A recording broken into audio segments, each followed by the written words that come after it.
ओम शांति। कहना, सोचना और करना तीनों को समान बनाने वाले बाप समान ज्ञानी तू आत्मा भव। दुनिया में भी कहा जाता है कथनी करनी, जो कहते हो वो करो भी। तो कथनी करनी समान हो, वो दुनिया में महान आत्माएं कहलाई हैं। और भगवान हमें महानता की सर्वोच्च स्थिति में पहुंचाना चाहते हैं।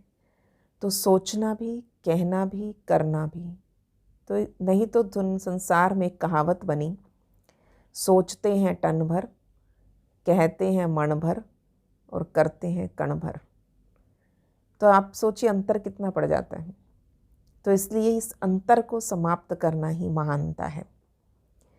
और इसके लिए एक स्थिति बताई, वानप्रस्थ, यानी अपने आप को इतना अनुभवी बड़ा बना दो कि जिसमें आप जो कहते हो वो करके दिखाओ।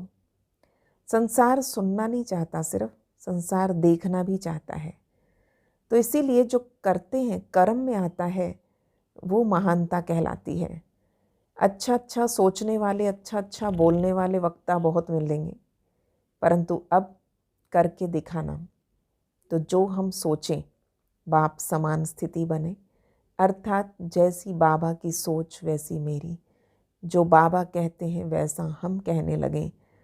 नहीं तो व्यक्ति का अपना ही संकल्प शक्ति अगर कमज़ोर हो, अपना थॉट सिस्टम कमज़ोर हो, तो बाबा कुछ कहते हैं और खुद कुछ और कहेंगे।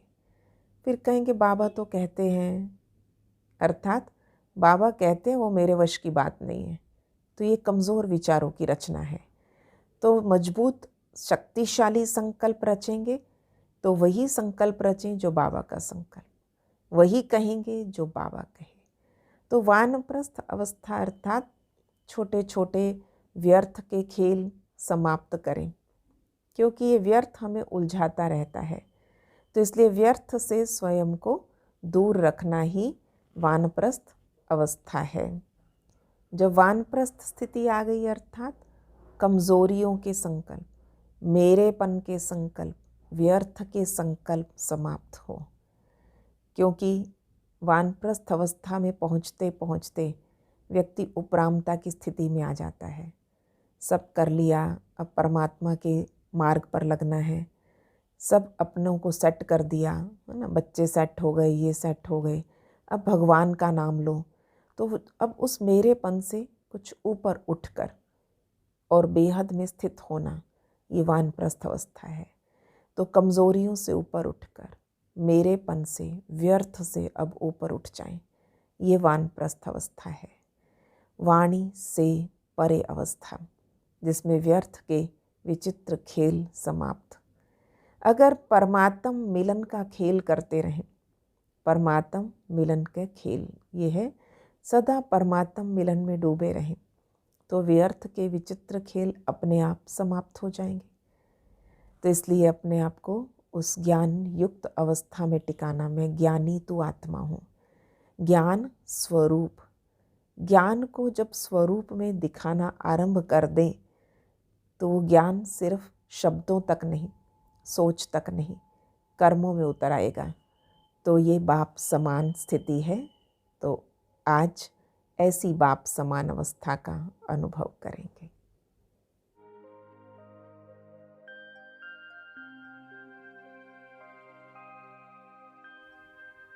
मैं ज्ञानी तू आत्मा हूँ, ज्ञान स्वरूप।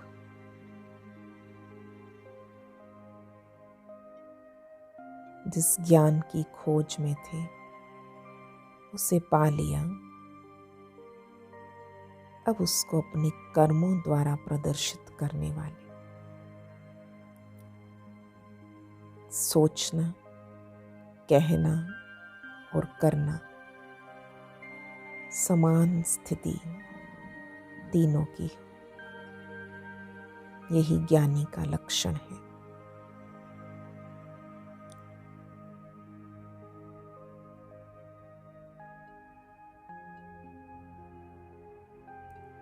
आत्म स्वरूप में टिके हुए इस शरीर के भव्य भाल पर चमकता हुआ सितारा।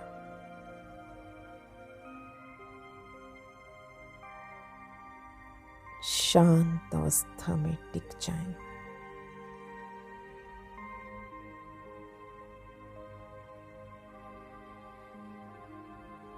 वाणी से परे की स्थिति।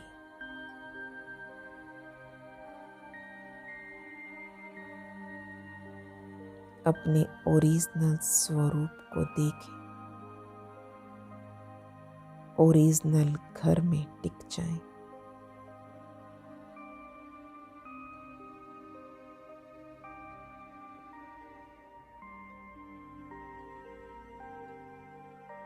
वो शांति का देश, उस शांति धाम में शांति के सागर,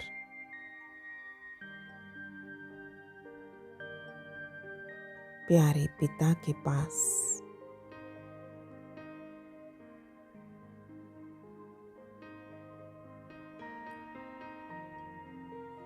एकदम शांत अवस्था में मैं आत्मा स्थित हूँ।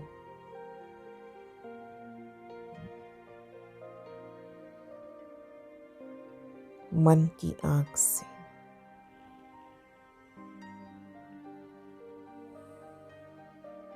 अपने घर और अपने पिता को देखते रहें।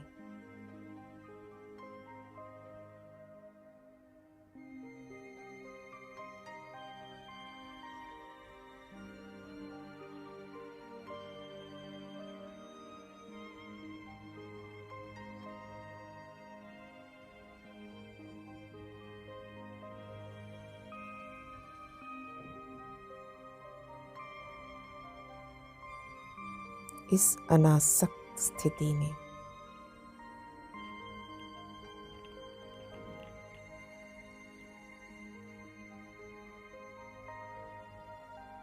केवल मेरा बाबा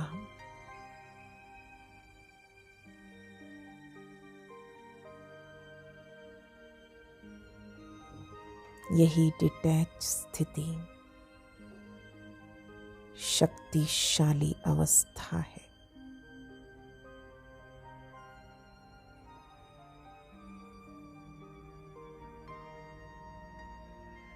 इस शक्ति स्वरूप में टिककर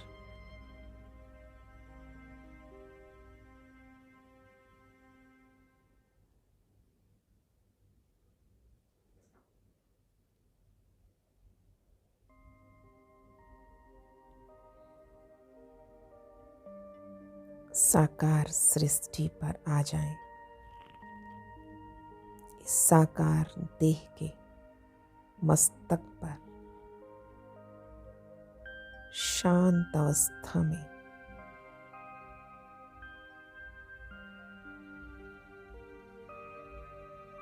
अर्थात वानप्रस्थ अवस्था में टिककर देखें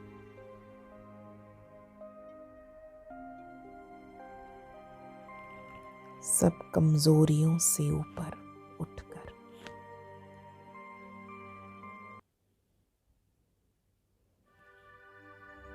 मैं और मेरेपन का व्यर्थ का खेल समाप्त।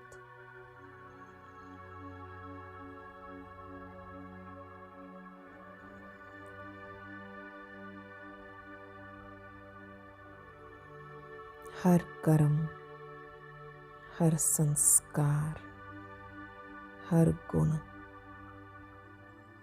हर कर्तव्य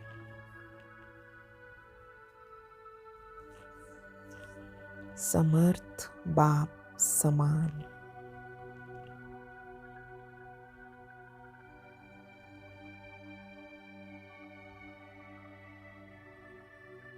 कहना, सोचना, करना एक समान।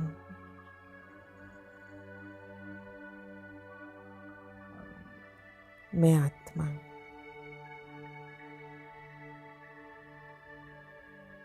प्यारे बाबा के लव में लवलीन।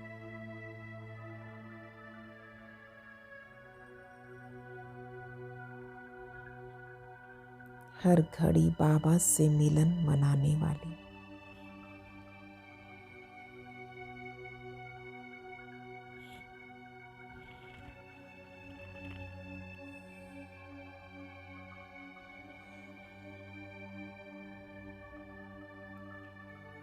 सर्वदैवी गुणों से संपन्न।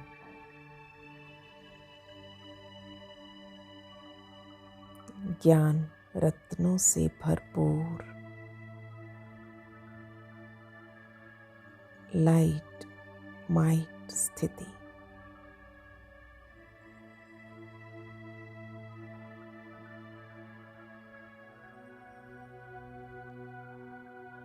पाप समान स्थिति।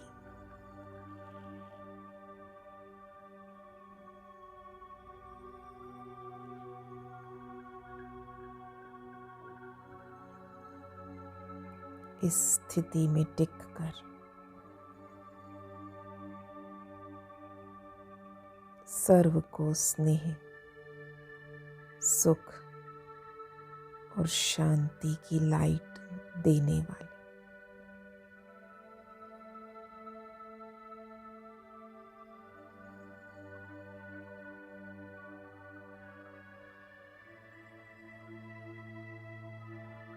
ओम